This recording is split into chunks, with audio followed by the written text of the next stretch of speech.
welcome back to the Arnette Report. And I want to introduce you to someone that I met recently.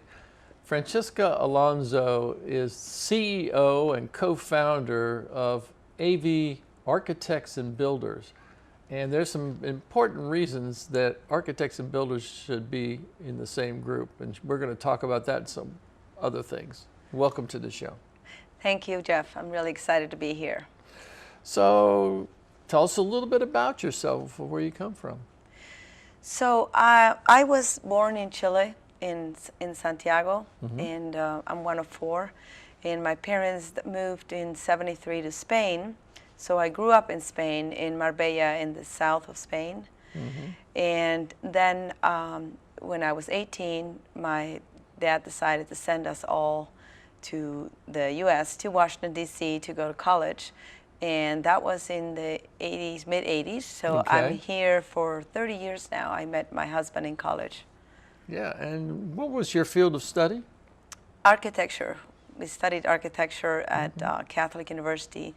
And interestingly enough, my two brothers and my sister were very close in age, so we all studied architecture in the same school. So at one point, we had a freshman, my younger brother, a sophomore, my sister, I was a junior, and my older brother, was a senior. And all four of us in the same program, in the same school, and we also lived together. And we did a lot of our projects together, so it was really a great experience. You were probably a tough act to follow for your kids, you know, your siblings. I have to say, all four of us are very, everyone is doing architecture. Everyone has my two brothers are running my dad's company, and my sister's has her company in South Africa. So I think we're all type A. Interestingly enough, none of us is a follower. We all really want to make a difference with great architecture and design. Well, you know, it's difficult, I think, sometimes to find an architect that'll sit down and talk with you, you know, and explain things, because, you know, they're pretty aloof and elite, and you're so user-friendly. That's what's so great, is that, you know. So tell us a little bit about, you know, AV Architect and Builders. Sure. So growing up with my dad being really in love with his profession as an architect, he never really talked so much about the profession itself, but he talked about how it affected people. And he always told us, whenever he was analyzing a project or doing a design, they did resorts mostly, it was always about the people. It wasn't about the project. This is not something we hang on the wall. This is something we're creating for a user, and that user is a person, is a family. So we've deliberately, intentionally have always focused on residential design. We don't do any commercial projects. Right. And it's specifically because I actually love working with people. I really enjoy spending time with a couple, or with a man or a woman or a family, or even the kids, and talk about how they want to live at home. And I always tell our clients that our construction, our building division, only resulted as a bonus to them, so that they wouldn't have to go out, now that they had a design they loved, go out and find a contractor that they could trust to do the project. And I think that is definitely something that people are concerned about when they think, is that you get an architect that designs this beautiful plans that's going to help you fit your lifestyle, and the contractor is like another issue altogether, and sometimes they can't trust those people to do what's right, and they end up cutting corners and things, and that's not what you want. So you've been able to successfully join those two together, and how has that benefited your clients? Well, it's exactly what you said. I mean, it's a huge benefit. Everyone is always very optimistic during the design process, and then once we get to the build phase, there's usually a huge disconnect.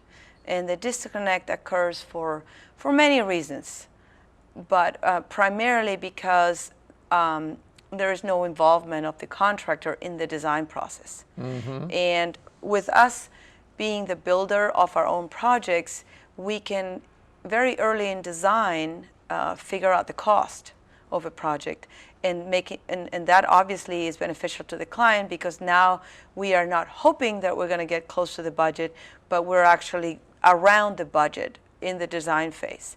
And we don't finish the plans and then go pray that we hit a contractor that can deliver this project on the budget, but there's a constant communication between the design team and the build team during the whole process. And then also in the build phase, a lot of things occur that need to be resolved, and that they get resolved better if they're done by the creator of the project. Right. It sounds like that it's like a natural fit to have the builder who shares the same goals and desires for working to help the families get what they want. And so you're not at odds with them. Instead, they become a part of your team. Exactly. And they are part of the team as early as in the design development phase, which is basically the second phase of the design process. So they are not an afterthought. We talk to our entire team of plumbers, electricians, framers, roofers, way at the beginning of the design process, because their input matters, and because we want to, it's going to affect the functionality, it's going to affect the price, it's going to affect the looks. And then as the architect and lead, the designer, we are constantly looking at the project from an aesthetics point of view and a functionality point of view. That never ends. That is our goal and our guiding light, so to speak, all the way to the end. Even during construction, when issues appear, the question that I always ask the team, what is it going to look like? Not how much is it going to cost and how fast can we get this resolved.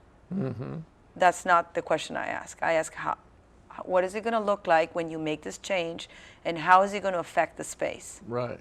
That's our number one question all the time, all the way to the end. Now, something you shared with me off camera, and we were talking about homeowners and stuff, is that there are situations where the house itself just can't really be converted into what the families want.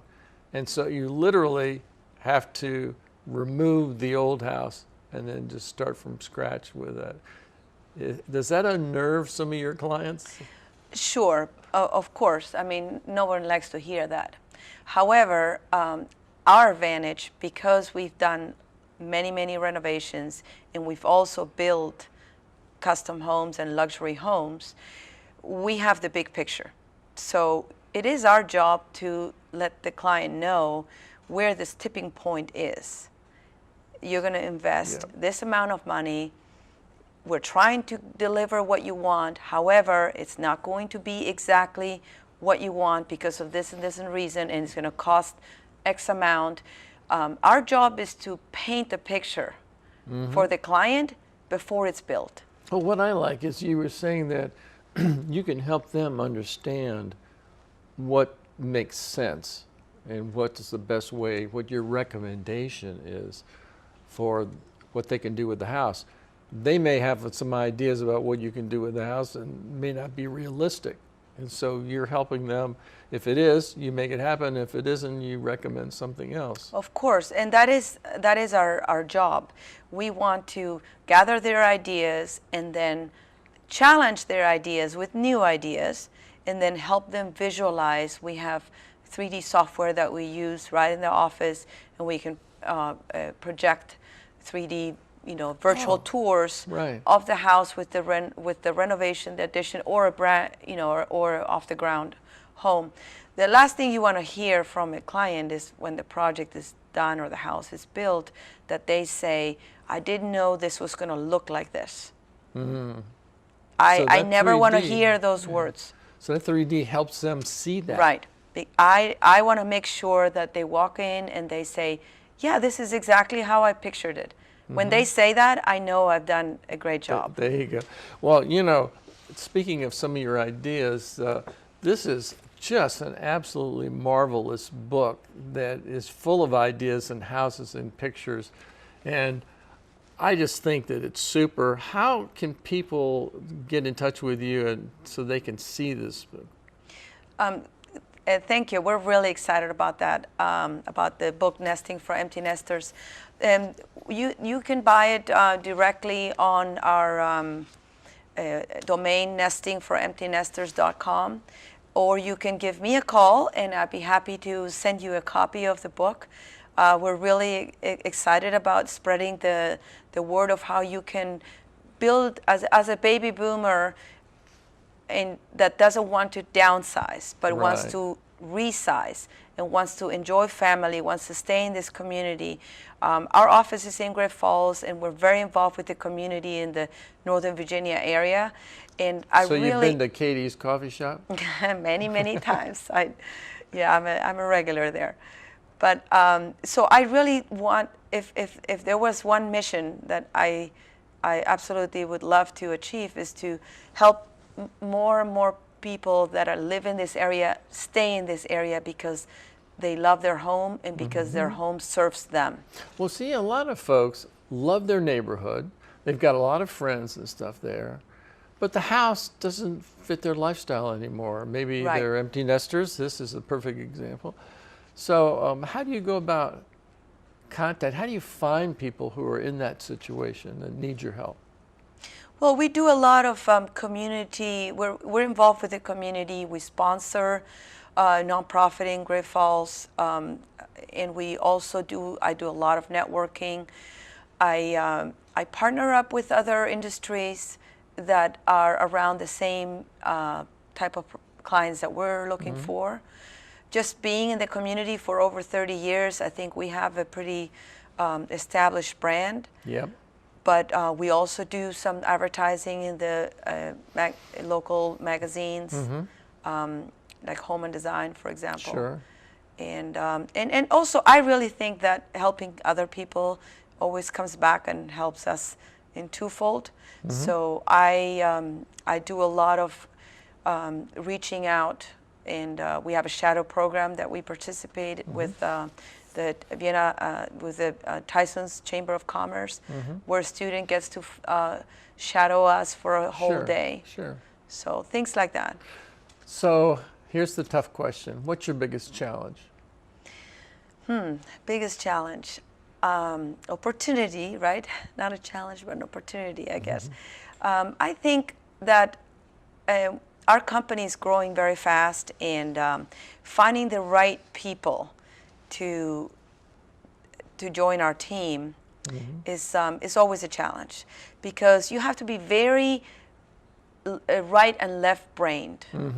So you have to be thinking design and aesthetics and beautiful spaces and beautiful materials, but you also have to be thinking, how are we going to build that? What's the best way to get that done? And so it's very right left brain combined. Yep. It's not one or the other, and really everyone on our team has to have the ability to switch the hats.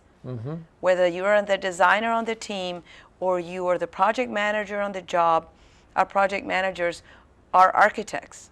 So they're not just contractors. Right. That's the beauty of the reason I'm so intrigued with AV Architects and Builders is because you've got both sides of the coin there. You've got the building aspect, and you've got the design and the intuitiveness working together hand in hand to give your clients what they want.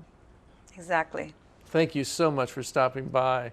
And maybe we can get you back on in the near future and we could talk a little bit more about this. Would love to, Jeff. Thank you so much. Thanks for stopping by this month's edition of the Arnette Report. And if you'd like to reach us, you can reach out and call jeff.arnette@gmail.com. Send me a note and we'll get your request on the air.